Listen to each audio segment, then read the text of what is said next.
Hello mga Mima, dahil nag-crave po tayo ng banana Q, kaya ayan, magluto tayo.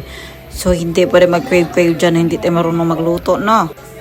So mabilis akong pumunta sa tindahan at bumili ng brown sugar, bumili ng kamote, ginayat ko at bala, magluto na tayo.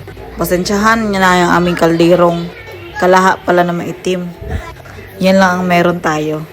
At dahil wala tayong pambili ng gasol, dito muna tayo gagamit sa ating induction cooker. Oh. Sayawan lang natin yan, o diba? Yung cookerist nyo na sumasayaw pa. And with that, after the intermission number, charan. O diba? May kaldag-kaldag pa siya nalalaman. After ng ating intermission number, dahil mainit ng ating mantika, simulan na ang ating ilunod na natin itong mga nagayat na kamote para gawa na tayo ng kamote Q.